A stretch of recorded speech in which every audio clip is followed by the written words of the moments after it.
사무엘상 4장을 우리가 보는데 이 사무엘상 4장의 주제는 뭐냐면요. 법궤를 빼앗기는 거예요.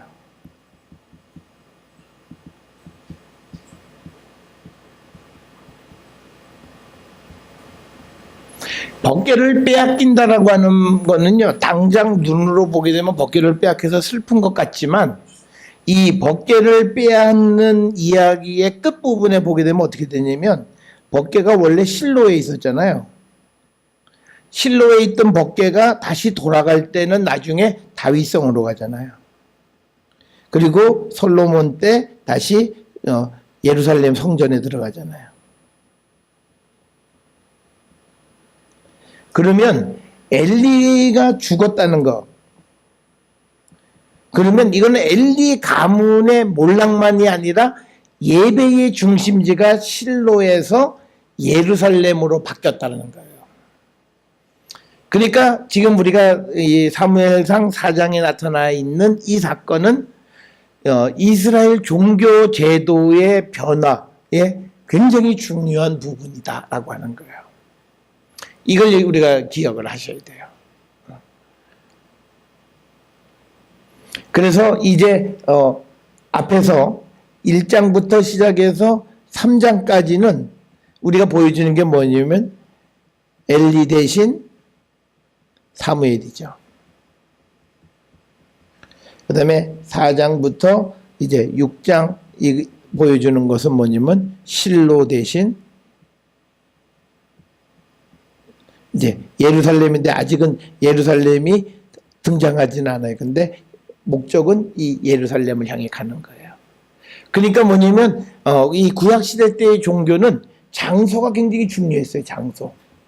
그런데 제의 장소의 변경이에요. 이거는 당시로서는 엄청난 변화 중 하나예요.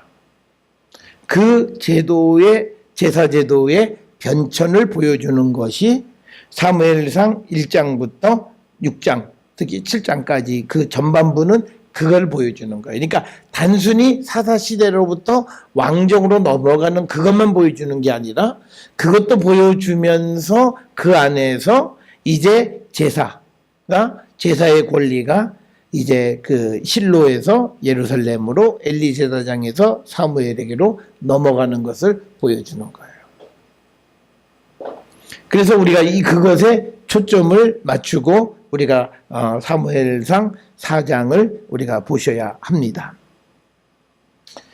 자, 그래서 이제 이 4장 1절 전반부는요. 앞에 3장하고 연결돼요. 그래서 사무엘의 말이 온 이스라엘에 전파됐으니까 사무엘의 소문이 온 이스라엘에 퍼졌다고 하는 거예요. 그 다음에 이제 법궤를 빼앗기는 이야기가 1절 하반절에 이스라엘은 여기서부터 시작이에요. 이스라엘은 나아가서 블레셋 사람과 싸우려고 에베네셀 곁에 진치고 블레셋 사람들은 아벡에 진쳤더니 이렇게 되어 있습니다. 여기 등장하는 지명이 두 개예요. 에베네셀 또 하나는 아벡이에요. 그러면 에베네셀과 아벡은 굉장히 가까운 거리죠. 서로 진을 쳐서 서로 바라보는 거니까. 자, 그래서 우리가 이 지도를 이제 보시게 되면요. 이 지도상에서 보게 되면 아벡이 여기 있죠. 그러면 에베네셀은 그 근처예요. 이렇게 에베네셀과 아벡 거기에 아벡에는 블레셋 사람 그리고 에베네셀에는 이스라엘 사람이 진을 치고 있는 거죠.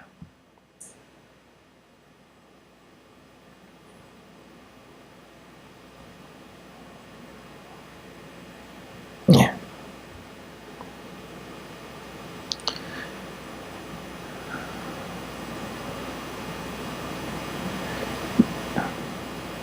자, 우리가 잘 아는 것처럼요, 에베네셀이라고 하는 말은 이 도움의 돌이란 뜻이에요. 에베네셀이라고 하는 말의 뜻은 에벤이 돌이에요. 에셀이 도움이에요. 도움의 돌이란 뜻이에요.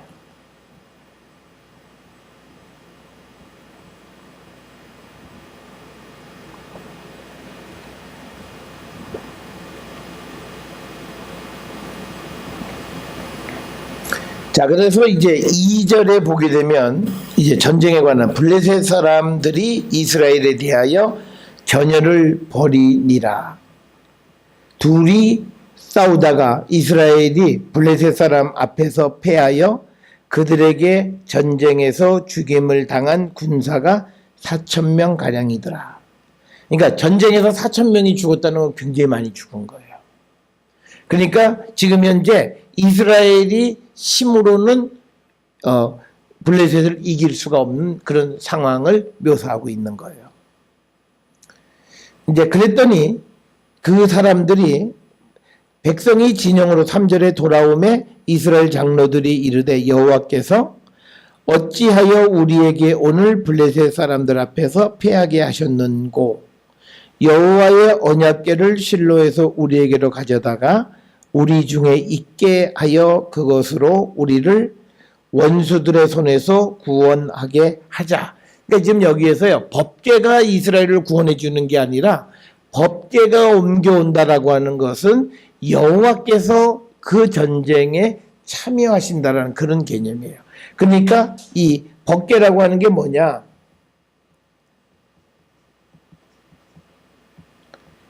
하나님의 임재를 나타내는 거예요. 그러니까 하나님이 진 안으로 오셔야만 된다라고 하는 그 이야기를 하는 거예요. 그래서 지금 이 3장에서 보여주는 것이 전통적인 성전이에요. 성전은 홀리워. 홀리워의 개념은 뭐냐면 하나님이 대신 싸워주시면 우리가 이길 수 있다는 거예요. 그리고 우리가 오늘날 믿음의 삶을 살아가는 모든 성도들의 기본적인 전제는 홀리워예요. 내가 살아가는 모든 인생의 문제를 하나님이 대신해 주시면 이길 수 있고 성취할 수 있고 그것을 온전하게 행할 수 있다라고 하는 이 개념이에요. 그래서 여호와의 언약궤를 실로에서 우리에게로, 즉 어디로냐면 에베네셀이죠. 에베네셀로 가져다가 우리 중에 있게, 우리 중이라고 하는 건 뭐 진 중에 놓자는 거, 진 가운데. 그래서 그것으로 우리를 우리 원수들의 손에서 구원하게 하자. 그러니까 하나님께서 진에 계심으로 인해서 원수들을 물리쳐서 우리를 구원할 수 있게끔 하자라고 하는 거예요. 그래서 이제 법궤를 가져오자라고 결의를 한 겁니다. 그러니까 4절에 이에 백성이 실로에 사람을 보내어 그룹 사이에 계신 만군의 여호와의 언약궤를 거기서 가져왔고 엘리의 두 아들 홈니와 비느하스는 하나님의 언약궤와 함께 거기 있었더라. 그러니까 아까 엘리 제사장의 나이가 93세? 그러니까 이미 은퇴했고 그의 아들인 홈니와 비느하스가 소위 제사장 역할을 한 거예요. 자, 여기서 우리가 이제 보게 되면요. 그룹 사이에 계시는 만군의 여호와의 언약궤. 이건 이제 우리가 이렇게 된 거죠. 우리가 법궤에 대해서 우리가 설명할 때 이런 박스, 이게 이제 법궤라고 치면요. 요 위에 금으로 되어 있는 걸 하나 올려놓죠. 그게 뭐예요? 속죄소. 그죠? 금으로 만든 판 똑같은 걸 하나 올려놓고 그 다음에 양쪽에 뭐야? 그룹. 그죠? 그룹이 해서 두 날개를 펴서 날개와 날개가 서로 닿게끔 이렇게 만드는 거죠. 오늘 나눠드린 이 법궤에 관한 이야기 가운데서요. 우리가 출애굽기 25장 10절에서 22절에 보게 되면 또 그리고 37장 1절부터 9절에 보면 법궤 만드는 방법이 나와 있어요. 그래서 그 법궤를 아카시아 나무로 만들고 순금으로 싼 다음에 그 위에 금으로 만든 속죄소를 놓고 그 위에다가 그룹을 만들어서 올려놓게 되어 있어요. 그러니까 이런 모습을 그대로 반영하고 있는 표현이 지금 우리가 4절에서 나와 있는 거예요. 뭐냐면 그룹 사이에 계신 만군의 여호와의 언약궤. 그룹이 있고 그 밑에 법궤가 있었다는 거죠. 그것을 가져왔다는 거예요. 여기서 이제 우리가 법궤가 올 때 그러면 그 위에 있는 속죄소와 그룹은 그냥 놓고 왔냐? 지금 이 본문의 내용으로 보면 그냥 놓고 온 것처럼 돼 있어요. 상자만 들고 온 거예요.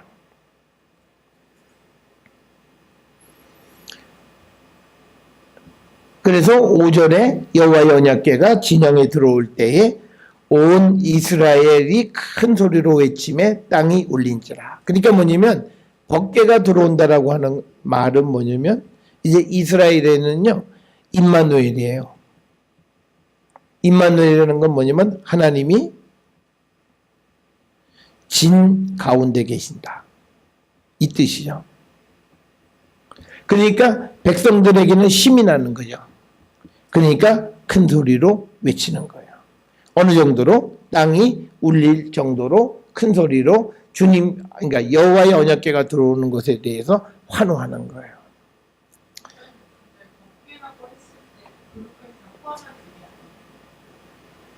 법궤는 박스만 얘기하는 거죠. 분리하게 돼 있죠.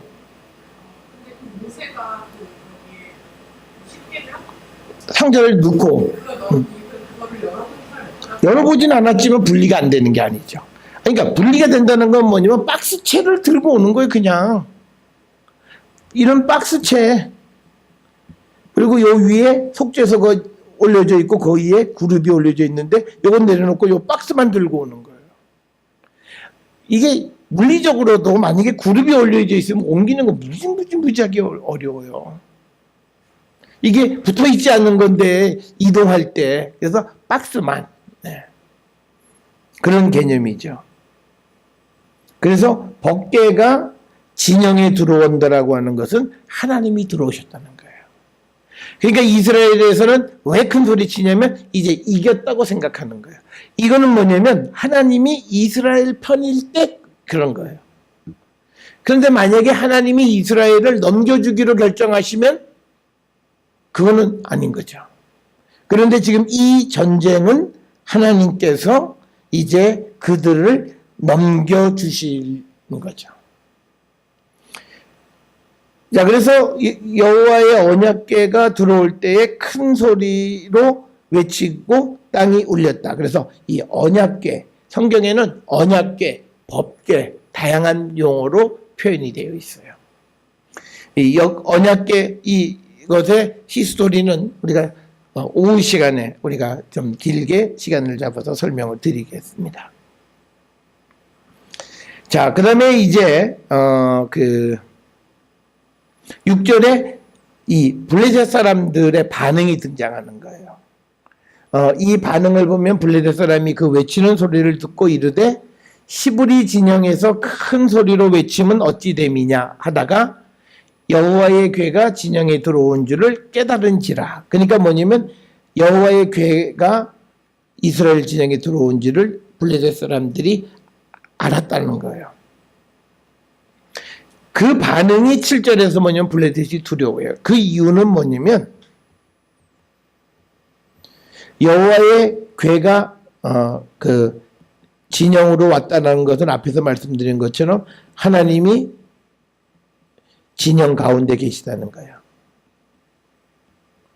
그러면 이제 블레셋과 대응해서 싸우는 사람은 누구냐면 하나님과 블레셋이에요.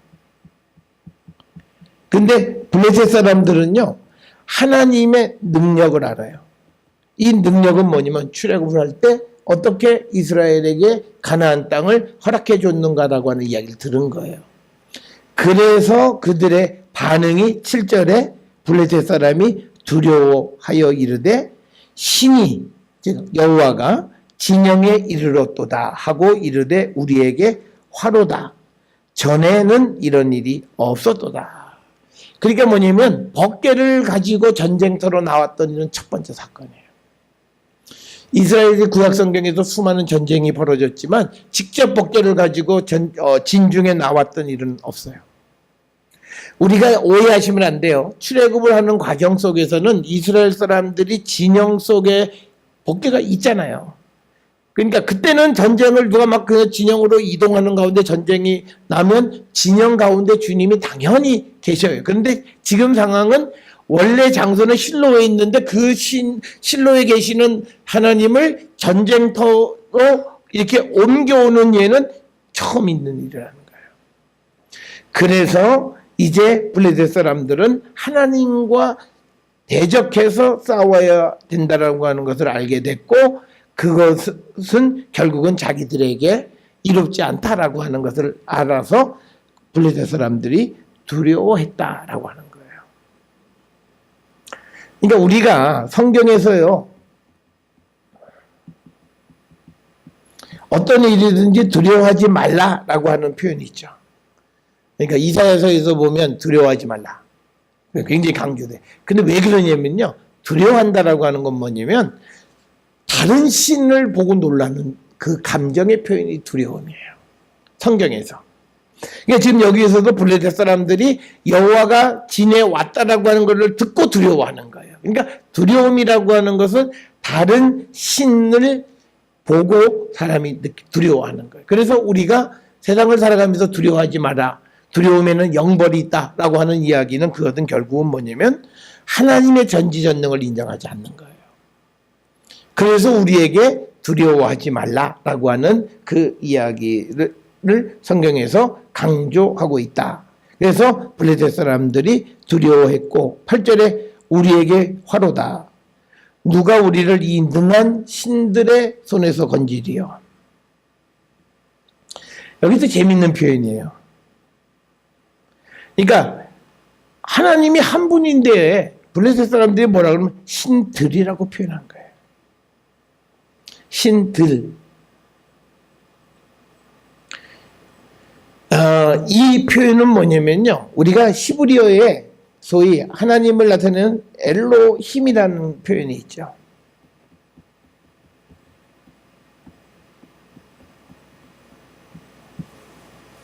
엘로힘은 그러니까 복수 형태의 단수형이에요.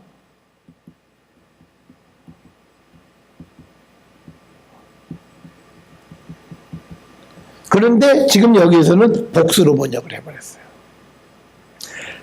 그러니까 야드 하 엘로힘 하면은 하나님의 손, 그러니까 능하신 신들의 손이 아니라 능하신 하나님의 손에서 건지리요. 그런데 블레셋 사람들의 입장에서 보면 그 엘로힘을 복수, 신들로 이해했다는 거예요. 이스라엘 사람들에게는 신은 하나예요. 한 분 하나님. 근데 블레셋 사람들은 저게 말 형태가 복수 형태로 되어 있으니까 신들의 손, 이렇게 복수 형태로 번역했다는 거예요. 형태는 복수형이지만 단수로 쓴다는 거예요. 엘로힘은 다 단수로 쓴다는 거예요. 그런데 블레셋 사람들이 봤을 때는 그걸 복수형으로 봤다는 거예요. 그러니까 오늘은 이단들 중에서 이 엘로힘에 대해서 이거 가지고 또 잘못 이해하는 사람들이 굉장히 많아요. 이게 뭐 복수형이다 어쩌고저쩌고 뭐 그런 거. 이거 다 블레셋 사람들이에요. 그래서 이제 능한 신들의 손에서 건지리요. 그들은 광야에서 여러 가지 재앙으로 애굽인을 친 신들이니라. 그러니까 하나님 누구냐면 애굽 사람을 쳤다는 거예요. 애굽의 신들. 그러니까 뭐냐면요, 이게 지금 출애굽 사건을 기억하는 거죠.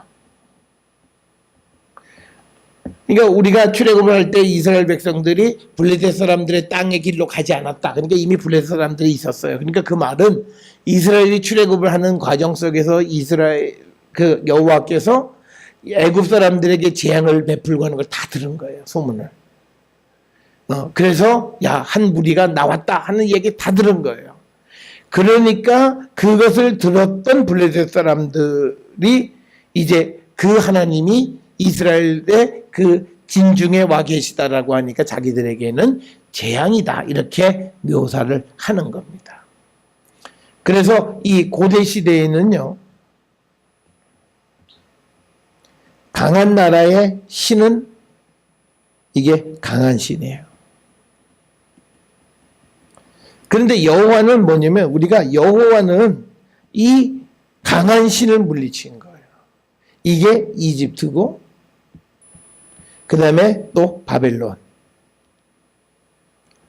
강한 신들을 다 물리쳤기 때문에 여호와가 가장 강한 거예요. 성경의 방식은 그렇게 얘기하는 거예요. 우리가 그 토너먼트식이 있잖아요.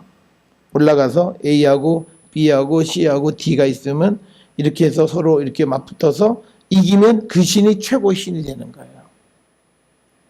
그러니까 이게 A가 만약에 최고의 신이 됐으면 B하고 싸워봤지만 C나 D 중에 어느 하나하고는 싸우지 않았어요. 그러니까 내가 그거 안 싸워봤으면 모른다. 그렇게 얘기할 수 없어요. 토너먼트라고 하는 것은 가서 맨 마지막에 이긴 신이 다 이긴 거예요. 그러니까 블레셋 사람들이 볼 때 애굽의 신들을 쳤으니까 여호와는 애굽의 신들보다도 강한 신이고, 그러니까 자기들이 애굽하고 전쟁을 한 적이 있어요. 블레셋 사람들이 원래는 애굽 땅에 거주하려고 이렇게 에게해 쪽에서 이주해 오다가 블레셋 땅에 거주하지 못하고 쫓겨와서 지금 이스라엘 땅에 거주하고 있는 거예요. 그러니까 그들에게 뭐냐면, 자기들이 블레셋 사람들이 생각할 때는 애굽 신을 이기지 못해서 자기들이 쫓겨났는데, 그 애굽 신을 이긴 신이 지금 들어와 있다고 생각하니까 이거는 보통 문제가 아닌 거예요. 그래서 그들이 화로다. 우리를 이 능한 신들의 손에서 누가 건지겠느냐, 이 이야기를 하는 거예요. 그러면서 9절에 너희 블레셋 사람들아 강하게 되며 대장부가 되라. 너희가 시브리 사람의 종이 되기를 그들이 너희 종이 되었던 것 같이 되지 말고 대장부같이 되어 싸우라. 그러니까 9절에서 이제 블레셋 사람들에 대한 격려의 말씀이 등장하는 거예요.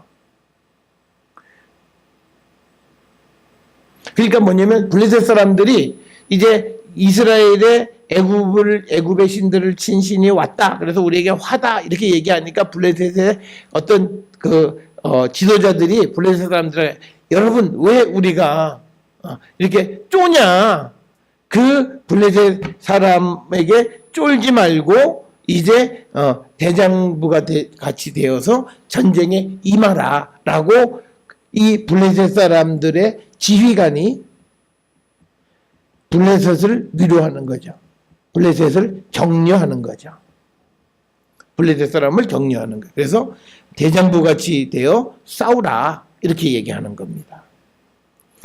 그랬더니 10절의 결과가 블레셋 사람들이 쳤더니 이스라엘이 패하여 각기 장막으로 도망하였고 살육이 심히 커서 이스라엘 보병에 엎드러진 자가 3만 명이 죽었다라고 하는 겁니다.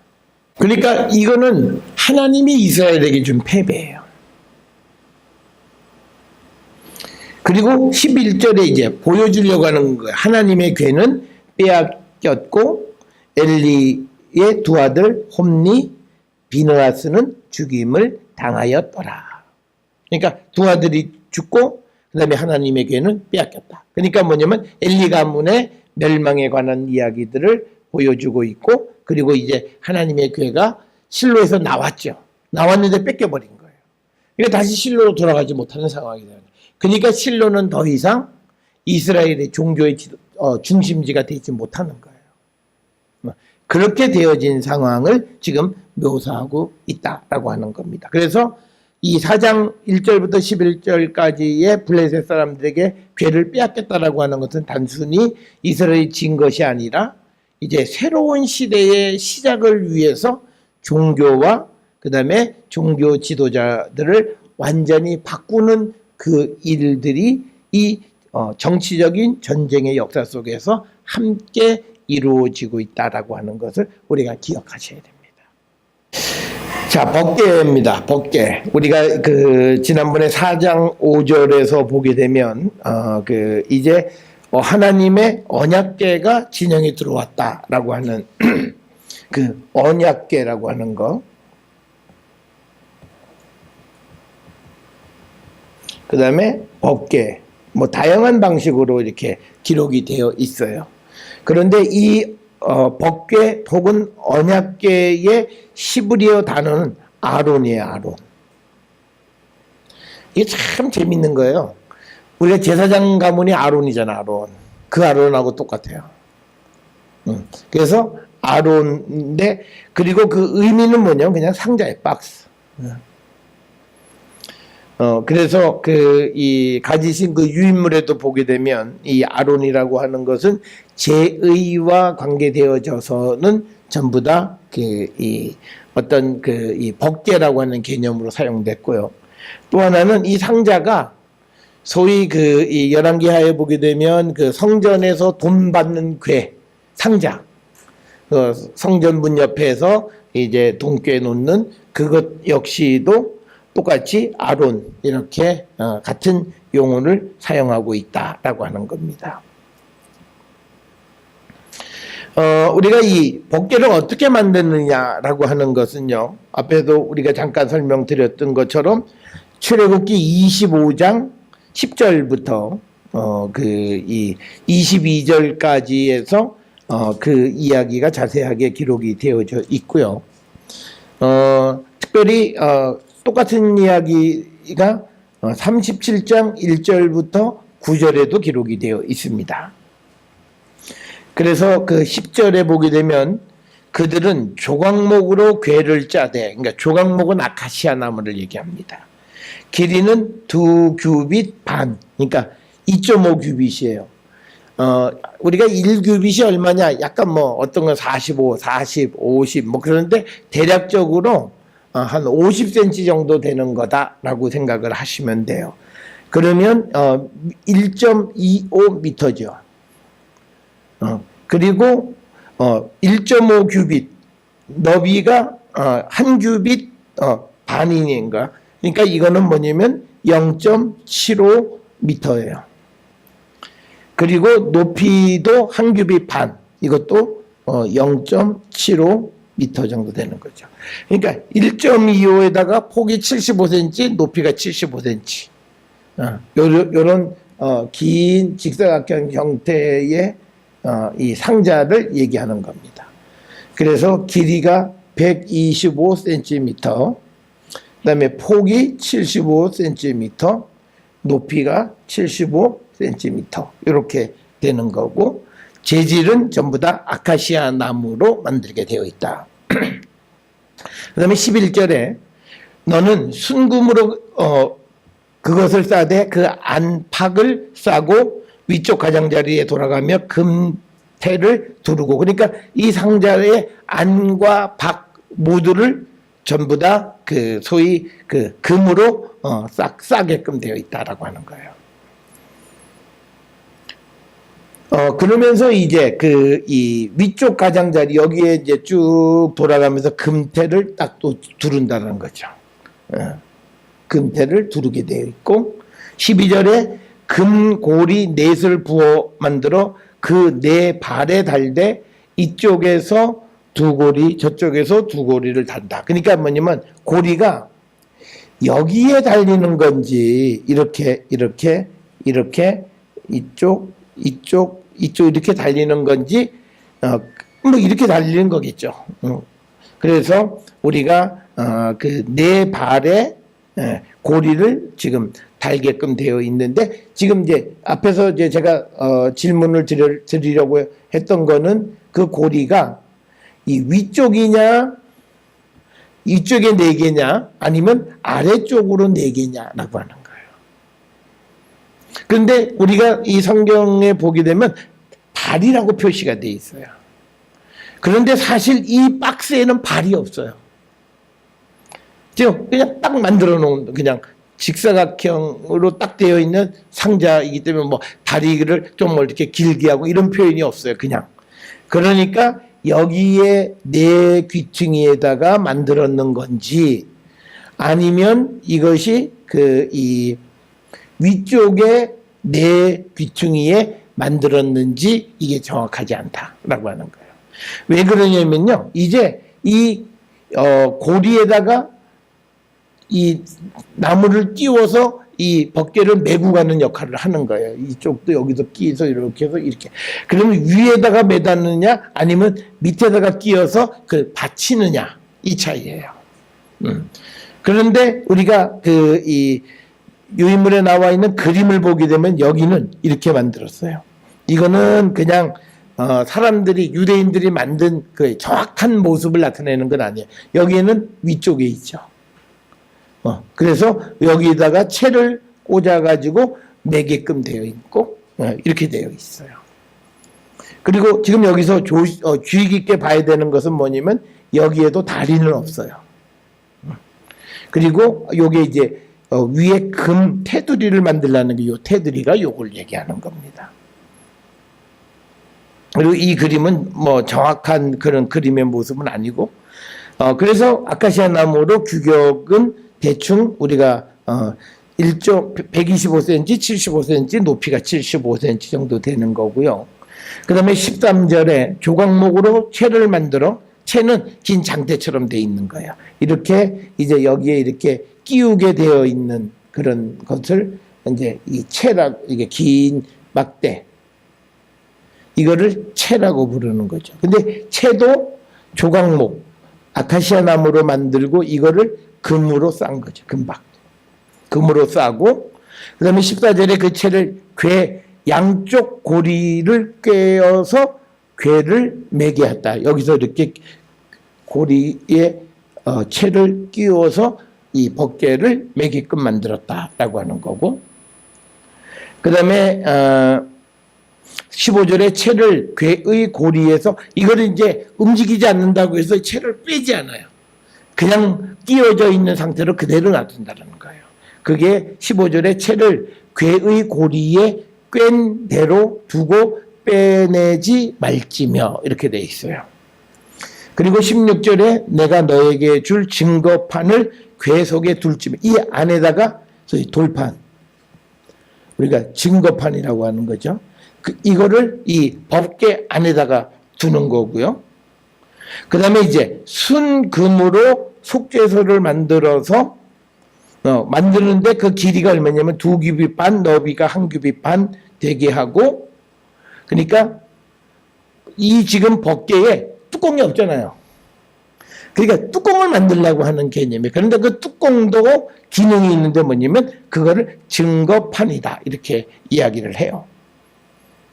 아니 속죄소 17절에 순금으로 속죄소를 만들되 길이는 2규빗 반, 너비는 1규빗 반 되게 하고, 그 다음에 이제 그래서 그 위에 두는 것은 어디 등장하냐면요. 21절에 보세요. 속죄소를 궤 위에 얹고 내가 너에게 줄 증거판을 궤 속에 넣어라. 그러니까 이 안에 증거판이 들어있고 그 위에다가 이제 속죄소를 올려놓는 거죠. 그 다음에 이제 거기에 이제 그룹 둘을 만들어서 올려놓는 거예요. 그게 18절에 금으로 그룹 둘을 속죄소 두 끝에 쳐서 만들되, 이 두 끝에다가 이제 그룹을 만든다는 거죠. 그래서 만드는 방법은 19절에 한 그룹은 이 끝에 또 한 그룹은 저 끝에, 곧 속죄소 두 끝에 속죄소와 한 덩어리로 연결한다. 그러니까 뭐냐면 속죄소와 같이 움직이게끔 만드는 거죠. 그리고 이제 그룹들은 그 날개를 높이 펴서 그 날개로 속죄소를 덮으며 그 얼굴을 서로 대하여 속죄소를 향하게 하는, 서로 안쪽으로 쳐다보고 그다음에 날개를 서로 대고 있다라고 하는 거예요. 그러니까 지금 우리가 여기 보여지는 이 그림을 우리가 참고하시면 될 거예요. 지금 여기에 보게 되면 그룹이 있어서 서로 이렇게 날개를 서로 맞대고 있고 얼굴을 서로 속죄소 쪽으로 서로 바라보고 있고, 그 다음에 속죄소와 그룹을 일체로 만들었고, 네. 그러니까 요 위에 있는 뚜껑 같은 것이 이게 이제 속죄소가 되고, 이게 그룹이 되고, 그다음에 이게 법궤고, 그다음에 이게 법궤의 채, 예. 이 채는 법궤를 이동하는데 매는 그런 기능을 하는 거죠. 그래서 이제 21절에 속죄소를 궤 위에 얹고 내가 너에게 줄 증거판을 궤 속에 넣으라. 거기서 내가 너와 만나고 속죄소 위 곧 증거궤 위에 있는 두 그룹 사이에서 내가 이스라엘 자손을 위하여 너에게 명령할 모든 일을 내게 이르리라. 그러니까 21절, 22절에서 얘기하는 법궤는 하나님이 현현하셔서 모세와 만나는 곳이다라고 하는 거예요. 그러니까 법궤의 상징은 하나님의 현현. 그러니까 아까 우리가 그 전쟁 때에 법궤가 진영으로 들어갔다라고 하는 것은 단지 상자가 들어간 것이 아니라 하나님께서 이 전쟁하는 곳에 들어가셨다라고 하는 것을 상징적으로 나타내는 그런 표현이다라고 하는 것을 우리가 기억하시면 되겠고요. 그 다음에 이제 그 사진 그림 중에서요, 이걸 보시면 돼요. 지금 보시는 이거는 그 가버나움에 있는 회당에 데코레이션 되어 있는 거예요. 그런데 이게 뭐냐면 수레고 수레바퀴예요. 그 다음에 이 위에 실려 있는 게 뭐냐 했더니 법궤를 얘기하는 거예요. 지금 우리가 이야기하는 사무엘상 4장, 5장, 6장에 나와 있는 법궤를 움직이는 그 과정을 그림으로 그린 거예요. 이게 무슨 법궤 같냐. 영안이 열리면 법궤로 보이고 영안이 안 열리면 그냥 아무것도 아니. 이게 우리가 가버나움에서 발견된 법궤예요. 법궤를 실은 수레죠. 이게 지금 이렇게 고고학적으로 발견이 되어졌다라고 하는 겁니다.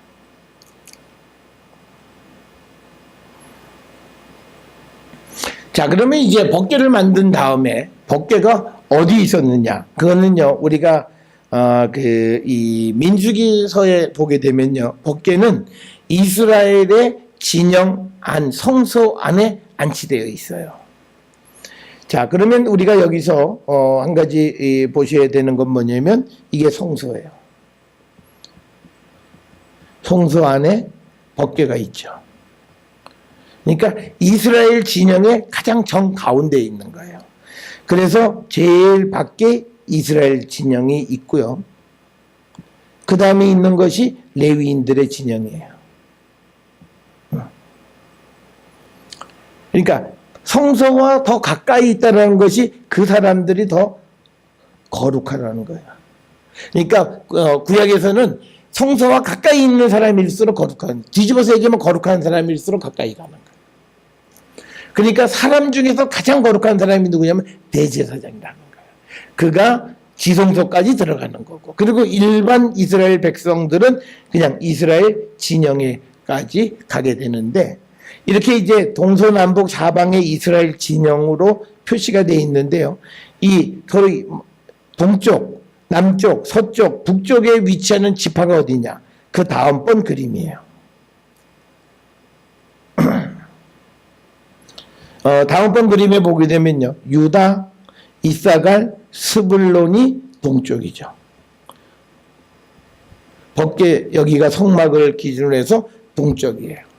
그 다음에 남쪽은 루벤, 시몬, 갓. 그 다음에 서쪽, 뒤쪽은 베냐민, 므낫세, 에브라임. 그 다음에 북쪽에 해당하는 것은 단, 아셀, 납달리. 이거예요.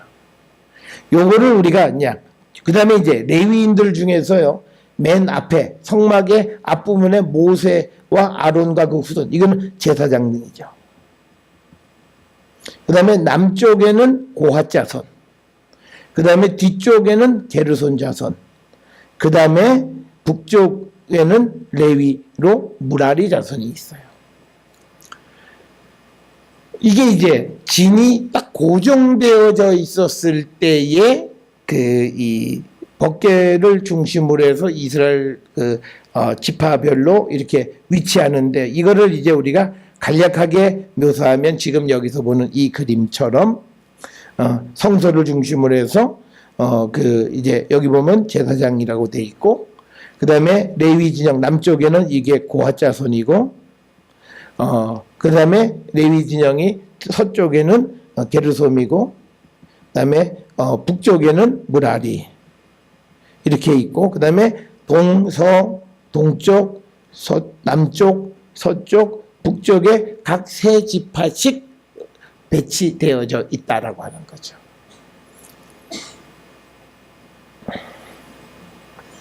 자, 이렇게 이거는 이제 서 있을 때예요. 진을 딱 쳤을 때. 그러면 이제 구름이 이제 이 성막 가운데 올라오면 이제 이스라엘 백성들이 진을 이동해야 되죠. 그러면 그 이동하는 순서가 어떻게 되느냐라고 하는 거예요. 이 순서는요, 이 그림에서 보게 되면 맨 우측에 유다 지파가 제일 먼저 이동해요. 그 다음에 이사갈, 스불론. 이 사람들은 누구냐면 앞에서 보면 여기죠. 동쪽에 있는 유다, 이사갈, 스불론이 먼저 가는 거야. 1, 2, 3으로 이동해요. 그 다음에 성막이에요. 성막을 걷어서 가는 거죠. 성막을 걷고 그 다음에 성막을 가지고 가면 그 다음에 나오는 게 누구냐면 루벤, 시몬, 갓이에요. 보면 여기서 등장하는 게 루벤, 시몬, 갓. 즉 뭐냐면 이 앞에 그림에 보게 되면 남쪽에 위치하고 있는 세 지파가 이동하는 거예요. 앞에서 얘기하는 여기에서 이 성막을 메고 가는 사람은 누구냐면 두 지파예요. 성막을 메고 가는 사람들은요, 첫째는 게르솜과 무라리예요. 그 다음에 이 뒤에 성물을 가져가는 것이 고핫 자손이에요. 그러니까 처음에 세 지파가 가고 그 다음에 성막, 그 다음에 세 지파가 가고 그 다음에 성물, 그 다음에 따르는 것이 이제 그 서쪽에 베냐민, 므낫세, 에브라임 지파가 따르게 되어 있고요. 그 다음에 그 뒤가 단, 에셀, 납달리로 그 북쪽에 위치하고 있는 지파가 되어 있다라고 하는 거예요. 그러면 여기서 법궤는 어디냐면 이 성물이죠. 그러니까 법궤의 위치는 뭐냐면 세 지파, 그러니까 여섯 지파 사이에 법궤가 있어요. 그래서 법궤는 우리가 이동할 때와 진을 쉬고 정착할 때 그때마다 그 위치가 항상 가운데 위치하고 있다라고 하는 거. 네. 그거를 우리가 기억을 하셔야 되겠고요. 그래서 우리가 진을 이동한 다음에 쭉 이들이 움직이다가요. 어느 곳에 오면 이제 앞에서 세 지파, 우리가 옆에서 보았던 유다, 이사갈, 스불론, 그 다음에 무라리, 게르솜이 성막을 가져와서 먼저 성막을 빨리 쳐야 돼요. 그리고 나서 루벤, 시몬, 갓이 도착하고 성물이 도착하면서 바로 성막으로 쑥 들어가야 되는 거예요. 그러니까 이게 다시 어떻게 되냐면 진으로 도착을 하면 이 순서로 도착하는 거예요. 유다, 이사갈, 스불론이 도착한 다음에 성막, 게르솜과 무라리가 가지고 있는 성막이 도착하고 그 다음에 루벤, 시몬, 갓이 도착한 다음에 성막 안에 있는 성물이 도착해요. 그러면 이 무라리하고 게르솜은 이 성물이 도착하기 전에 성막을 빨리 쳐야 돼요. 그러면 성물은 도착하자마자 바로 이 성막이 형성되는 그 도로 쑥 들어가 놓는 거예요. 그리고 나서 이제 베냐민, 므낫세, 에브라임, 단, 아셀, 납달리가 순차적으로 도착을 하게 된다라고 하는 거예요. 그래서 우리가 이동할 때나 또는 진을 구성할 때나 법궤의 위치는 항상 이스라엘 지파의 정가운데 위치하고 있다. 이걸 우리가 기억을 하시면 됩니다.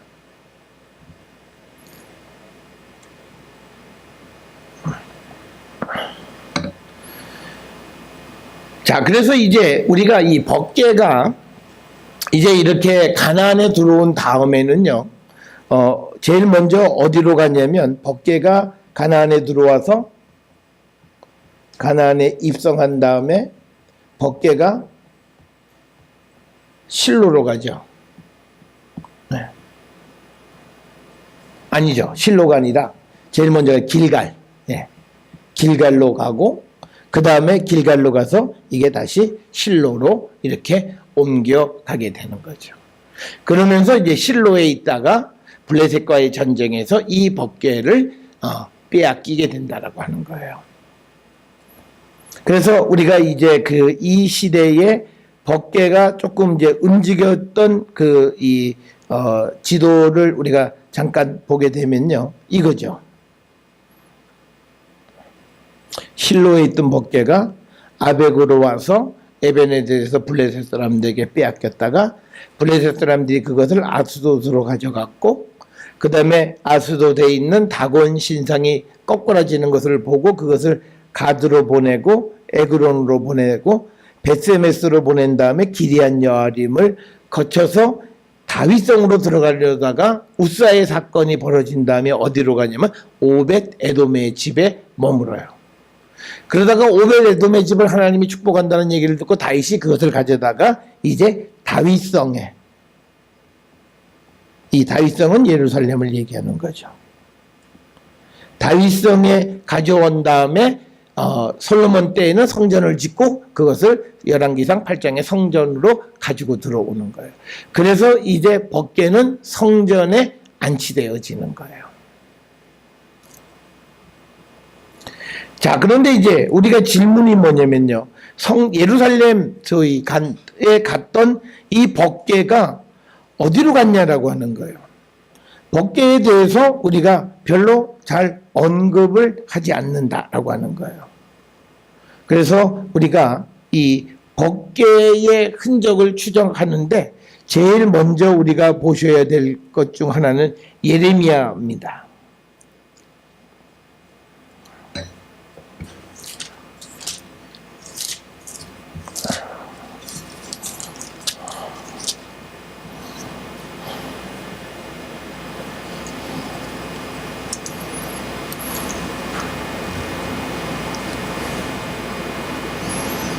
예레미야 다시는 법궤에 대해서 언급하지 않겠다. 저 이 유인물 하나만 주실래요?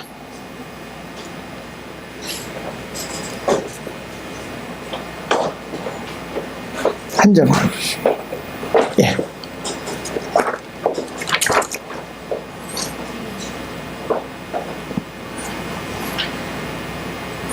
예레미야 3장 16절에 보세요.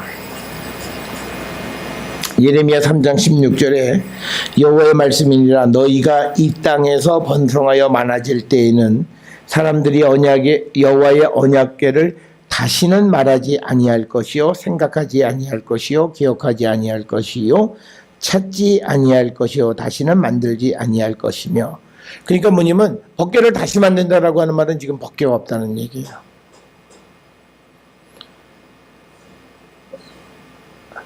그 다음에 또 하나 우리가 보셔야 될 말씀은요, 열왕기하 25장 8절.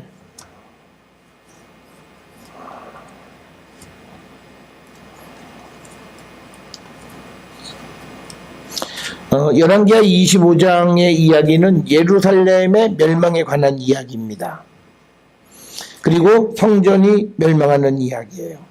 그래서 25장 8절에 바벨론 왕 느부갓네살의 19째 해 5월 7일에 바벨론 왕의 신복 시위대장 느부사라단이 예루살렘에 이르러 여호와의 성전과 왕궁을 불사르고 예루살렘의 모든 집을 귀인의 집까지 불살랐으며 시위대장에게 속한 갈대아 온 군대가 예루살렘 주위의 성벽을 허물며 쭉 기록이 되어 있고 13절에 갈대아 사람들이 여호와의 성전의 두 놋기둥과 받침들과 여호와 성전의 놋바다를 깨뜨려 그 놋을 바벨론으로 가져가고 또 가마들과 부삽들과 부집개들과 숟가락들과 섬길 때 쓰는 모든 녹그릇을 다 가져갔으며 이렇게 기록이 되어 있어요.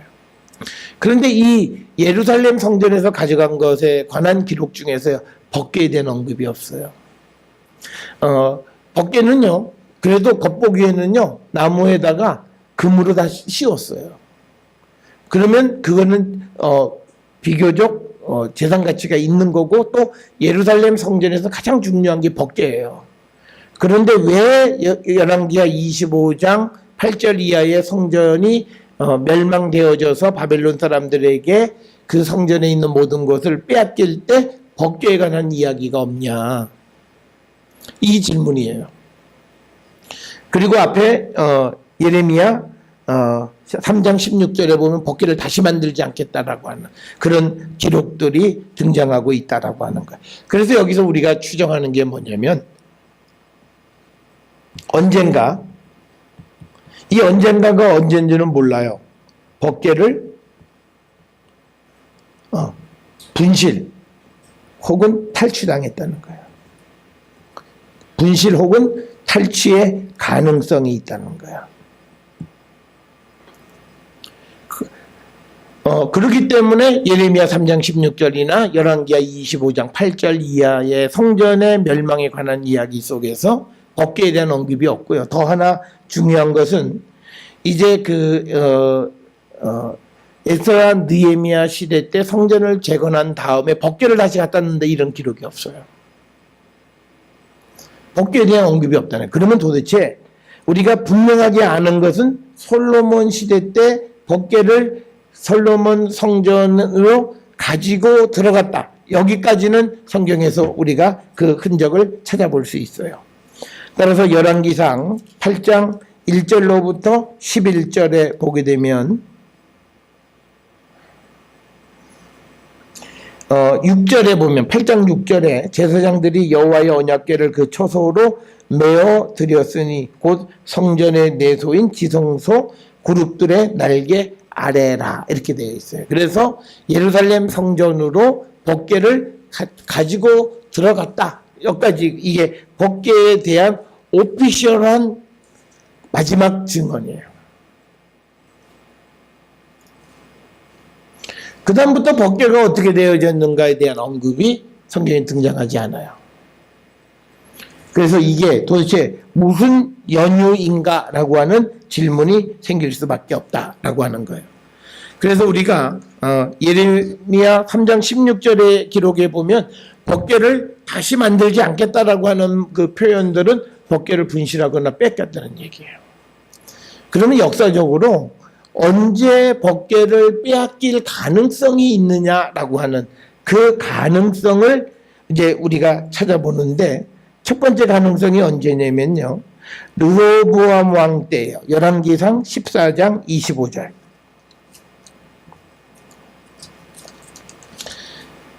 열왕기상 14장 25절에 이렇게 기록되어 있어요. 르호보암 왕 제5년에 애굽의 왕 시삭이 올라와서 예루살렘을 치고 여호와의 성전의 보물과 왕궁의 보물을 모두 빼앗고 또 솔로몬이 만든 금 방패를 다 빼앗은지라.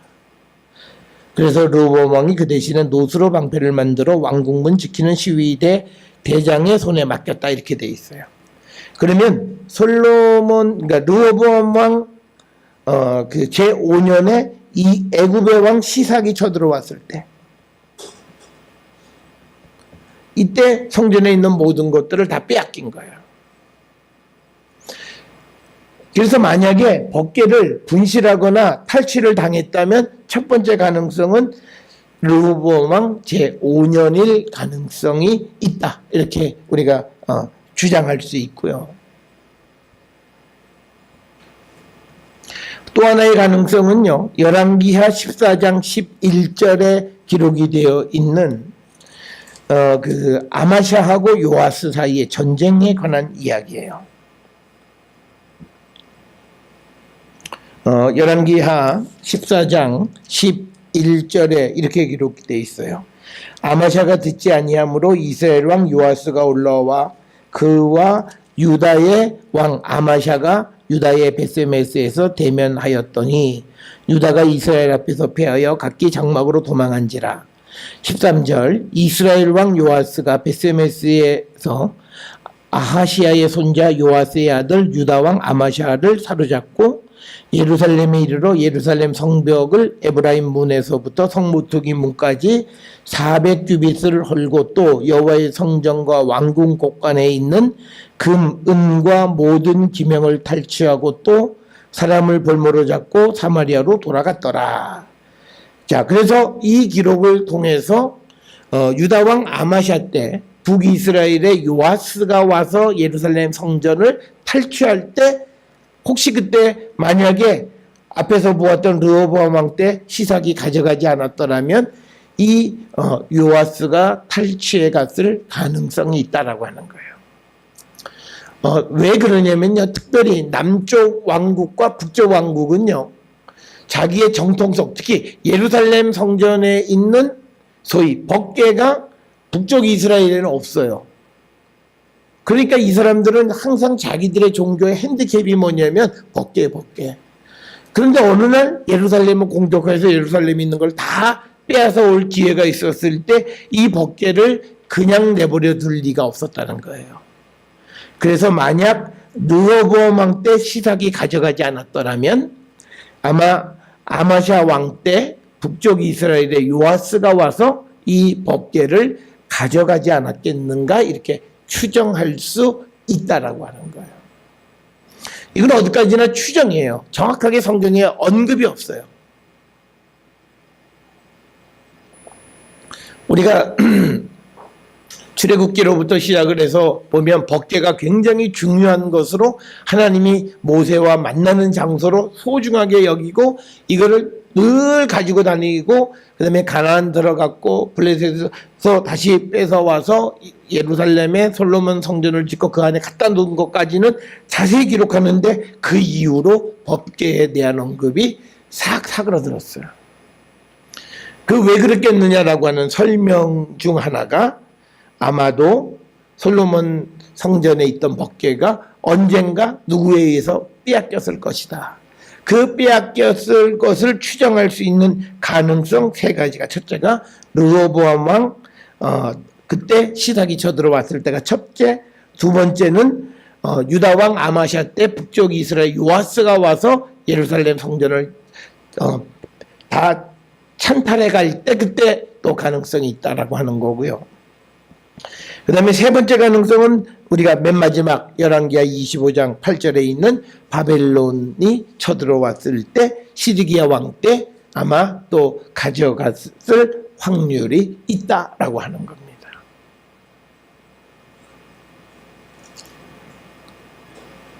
그래서 이 법궤라고 하는 것이요, 이제 성전이 멸망했다가 다시 그 스룹바벨에 의해서 성전이 다시 재건해요. 그런데 솔로몬 왕 때의 법궤를 예루살렘 성전으로 집어넣듯이 스룹바벨이 완성한 성전 안에 법궤를 집어넣는데 그런 기록은 성경에 등장하지 않는다는 거예요. 더더욱이 신약 성경에서 예수님 그의 복음서에서도 법궤에 관한 언급은 전혀 등장하지 않는다는 거예요. 그러면 이스라엘에서 하나님의 임재를 나타내는 법궤가 왜 갑자기 사라졌냐는 거예요. 그런데 그것에 대한 정확한 대답이 성경에 나와 있지는 않고 우리에게 힌트로 주는 것이 예레미야 3장 16절에 다시는 법궤를 만들지도 않고 법궤에 대해서 말도 하지 않고, 그러니까 왜 어느 순간부터 그 중요하던 법궤의 가치가 왜 하락했냐라고 하는 거예요. 그러니까 이거예요. 뺏긴 사람은 그 빼앗긴 것이 별거 아니라면 그 빼앗아간 법궤가 별거 아니라고 만들어야 돼요. 그게 혹시 예레미야 3장 16절에 있는 기록이 아니겠는가 우리가 추정할 수밖에 없다라고 하는 겁니다.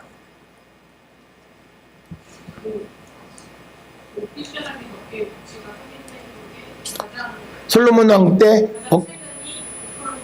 그렇죠. 지금 우리가 알 수 있는 것 중에서는 솔로몬 왕 때밖에는 알 수가 없어요. 그 다음부터는 법궤에 대해서는 전혀 언급이 없고 예레미야에서 딱 하나 법궤에 대해서 굉장히 이건 부정적인 것, 다시는 만들지 않고 다시는 말도 하지 않고 뭐 찾지도 않고 기억하지도 않고, 그러니까 법계를 전혀 이게 왜 그랬을까라고 하는 그런 의문이 우리가 생겨나게 된다라고 하는 거야. 그래서 우리가 이 법계가 르호보암 왕 때나 아마시아 때나 시드기야 중 어느 한 시대에 그것이 아마 다른 사람들에 의해서 빼앗겼을 것으로 추정할 수 있다라고 하는 겁니다. 여기서 우리가 분명히 기억하셔야 되는 건 이건요, 추정이에요. 추정. 그러니까 이것 때문에 영화도 막 나오잖아요. 법계 어디 있느냐? 지금 바티칸 지하 창고에 있다든지, 미국의 CIA에 어디다 숨겨뒀다든지, 그러니까 알 수 없다는 거. 왜? 그러면 그렇게 종교적으로 중요하던 법계가 갑자기 이렇게 됐냐? 그거는 아마도 남쪽이 가지고 있다가 북쪽에게 빼앗겨서 어느 순간부터 그거의 가치를 이렇게 딱 절하시키는 그런 것도 네. 자, 그래서 우리가 이 법계는 그렇게 되어지면서 더 이상 언급이 없어요. 그러면서 이제 우리에게는 이 법계는 별로 이제 신약으로 넘으면 중요하지가 않아요. 왜? 우리 안에 주님이 와 계시기 때문에. 그러니까 우리가 보세요. 이 법계라고 하는 것은 뭐냐면, 우리가 보면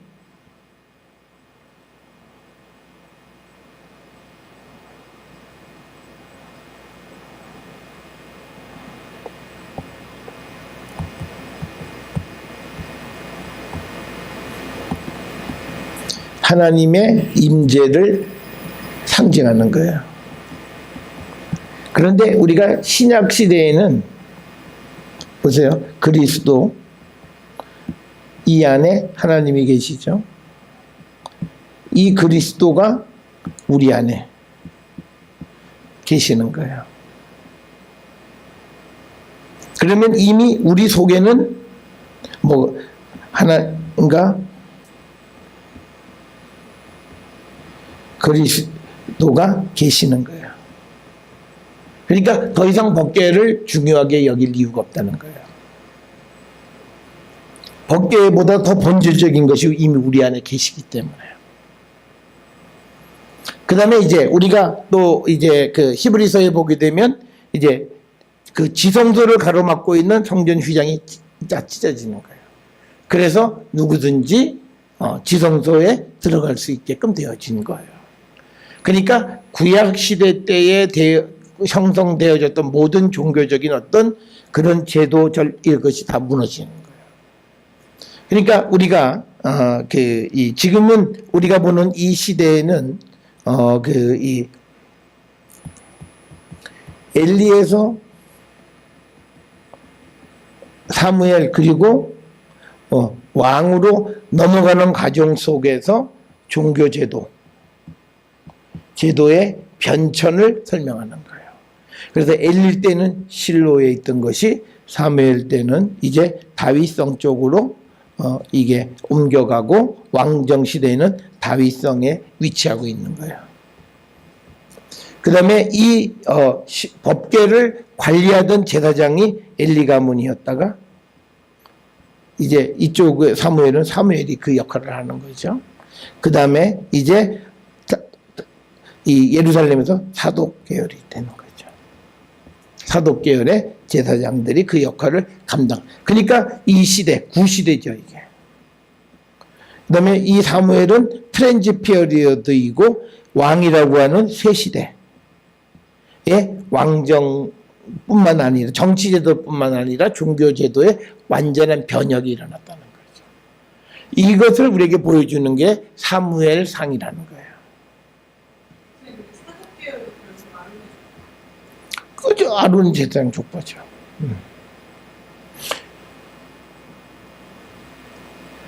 그런데 이 아론의 족보인데 이 아론의 족보 역시도 문제가 있는 족보예요. 그러니까 역대기서에서만 이게 분명하게 이 사독이 제사장 가문의 사독으로 되어지는 거예요. 그래서 이 제사 제도가 형성이 되어지면서 이제 새로운 시대에는 단지 시대의 변천만이 아니라 종교 제도의 변천도 같이 따른다는 거예요.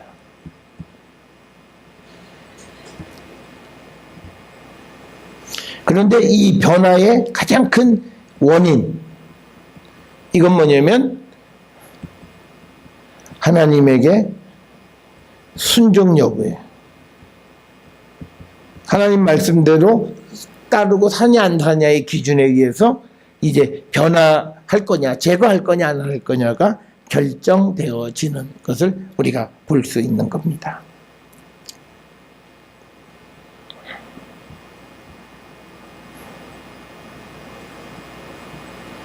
자, 그래서 우리가 앞에서 보았던 사무엘상 4장 11절에 엘리의 제사장의 두 아들 홈니와 비나스가 죽어요.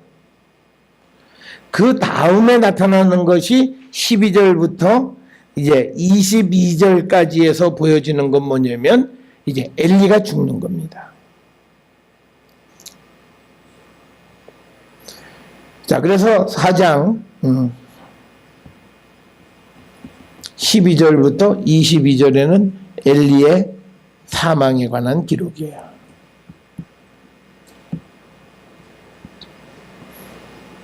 자, 12절에 당일에, 여기서 말하는 당일이라는 건 법궤가 빼앗긴 그날, 어떤 베냐민 사람이 진영에서 달려나와, 그러니까 자기의 옷을 찢고 자기의 머리에 티끌을 덮어 쓰고 실로에 이르는 거예요. 그러니까 이 어떤 사람이 달려오는 그 몰골을 보고 저 소식이 기쁜 소식이다, 불행한 소식이다를 알 수 있어요. 이미 이 사람이 옷을 찢고 머리에 티끌을 뒤집어 쓰고 뛰어왔기 때문에 뭔가 bad news다라고 하는 것을 우리가 짐작해 볼 수 있다라고 하는 거예요. 그 다음에 이제 에벤에셀에서부터요, 다시 실로까지 거리 한 50여 킬로예요. 그러니까 사람이 뛰어가면 그 법궤를 빼앗긴 날 저녁쯤에는 소식을 얼마든지 전할 수 있는 그런 시간이 되는 겁니다. 그 다음에 그가 이를 때에는, 여기서 말하는 그는 베냐민 사람이 진영에서 나와서 소식을 가지고 온 사람이 실로에 도착했을 때에 엘리가 길 옆 자기의 의자에 앉아 기다리며 그의 마음이 하나님의 계로 말미암아 떨릴 즈음이라. 그 사람이 성읍에 들어오며 알림에 온 성읍이 부르짖는지라. 그러니까 뭐냐면 이 사람이 성읍에 들어오는 모습을 보고 그 성읍 실로에 있는 사람들은 이미 슬픈 뉴스라는 걸 알고 있었어요. 그 이유는 그가 옷을 찢고 자기의 머리에 티끌을 뒤집어 쓰고 실로로 왔기 때문이에요. 그러니까 이 사람은 달려와서 누구에게 보고하려면 엘리에게를 보고하는데, 보고하기 전에 이미 마을 그 실로 사람들은 그 소식이 어떤 소식인지를 알고 이제 성읍에서 부르짖기 시작하는 겁니다.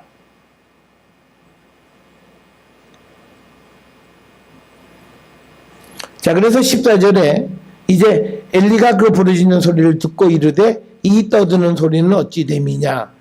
그 사람이 빨리 가서 엘리에게 말하니. 그러니까 뭐냐면 엘리는 이미 엘리도 마음의 준비를 하고 있어요. 그러니까 뭐냐면 이 베냐민 사람의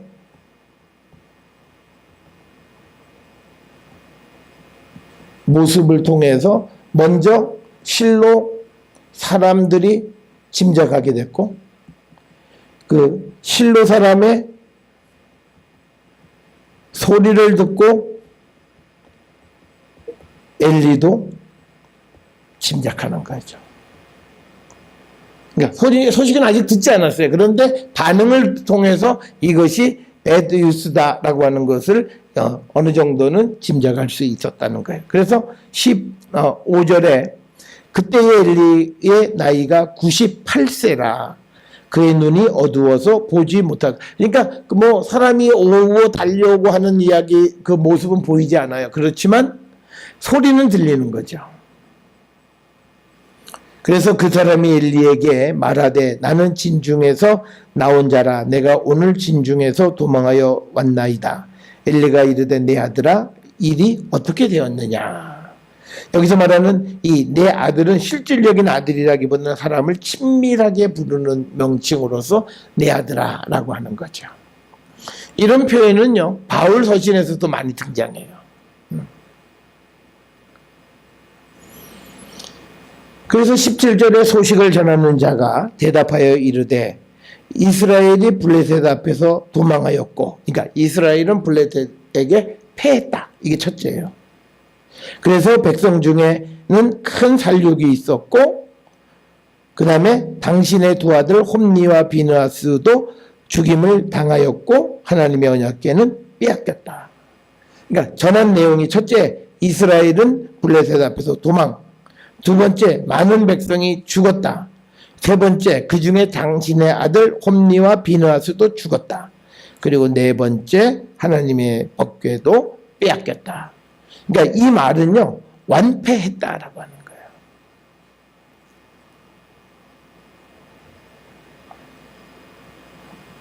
그래서 여기서 순서에 보기에는 제일 마지막이 뭐냐면요, 엘리 제사장의 관심도가 많은 것이 제일 나중에 나와요. 법궤. 그 다음에 나오는 게 아들. 그 다음에 백성들의 죽음, 그리고 이스라엘의 패망. 그래서 이 관심도가 없는 것으로부터 해서 마지막 관심이 있는 법궤까지 이렇게 계속 비극적인 소식을 전하는 방식을 사용하고 있습니다. 18절에 하나님의 궤를 말할 때에 엘리가 자기 의자에서 뒤로 넘어져 문 곁에서 목이 부러져 죽었다. 그런데 이유는요, 나이가 많고 비대해서 굉장히 뚱뚱했나 봐요. 비대한 까닭이라 그가 이스라엘의 사사가 된 지 40년이다.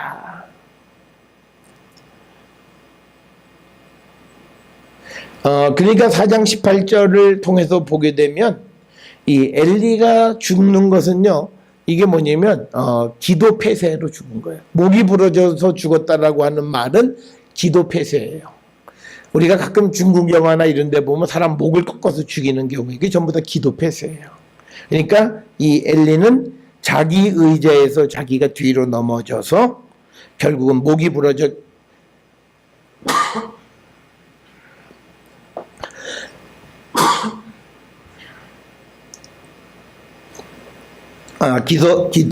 기도 폐쇄로 죽게 되었다라고 하는 겁니다. 그래서 이 사사로 엘리가 40년. 그러니까 엘리는요, 사사이면서 제사장이에요.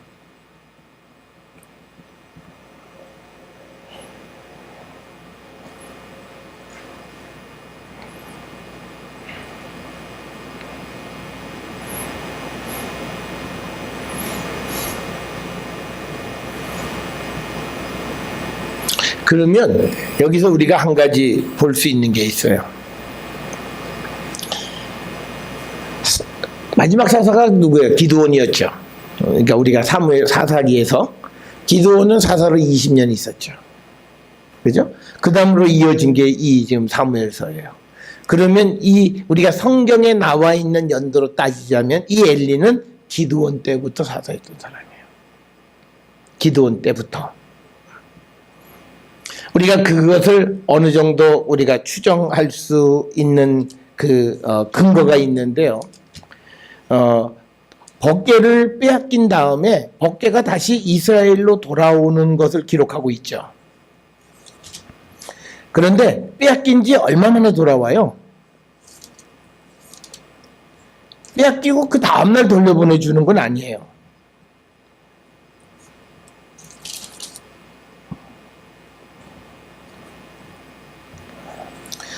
우리가 사무엘상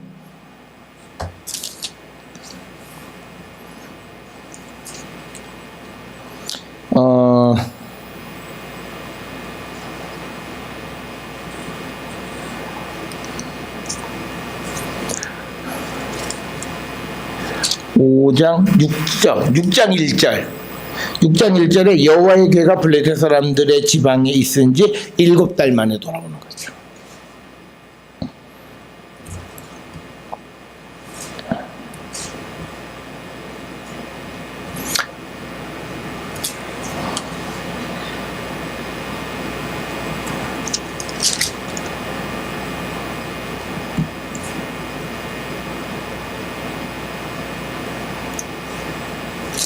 그 다음에 기리앗여림에서 다시 복궤를 가지고 오잖아요. 그 기리앗여림에서부터 복궤를 가지고 오는 것은 얼마 만에 가지고 들어오는 거예요?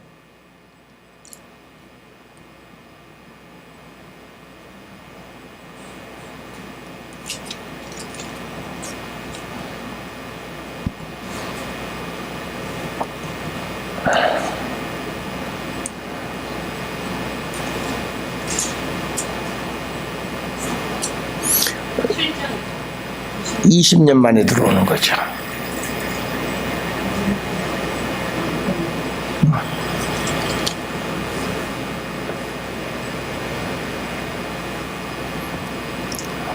그러니까 법궤를 빼앗겨서 대략 20년 후에 다시 이제 법궤를 완전하게 이제 다윗성으로까지 가지고 들어오는 거죠. 20여 년 걸리는. 그러니까 우리가 성경의 사건을 보면 그냥 이것이 이어서 막 되는데 그것도 7개월 정도 시간이 걸렸고, 오베데돔의 집에도 한 3개월 정도 있었고, 그리고 마지막으로 다윗성까지 들어오는데 한 20여 년 걸렸다는 거예요.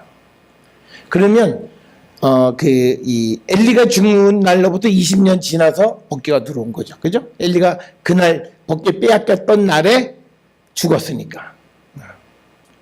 그리고 엘리는 그때부터 40년 동안 사사 역할을 하다 그날이 마지막, 법궤가 빼앗긴 게 마지막 날이에요. 그래서 엘리가 사사로서 아마 역할은 삼손 다음에 그 역할을 이어받아서 이스라엘의 사사와 제사장 역할을 한 것으로 우리가 보통 추정을 하는 겁니다. 그래서 사사로서 이 마지막 절에 보면 18절에 이스라엘 사사가 된 지 40년이었다 이렇게 기록을 하고 있습니다.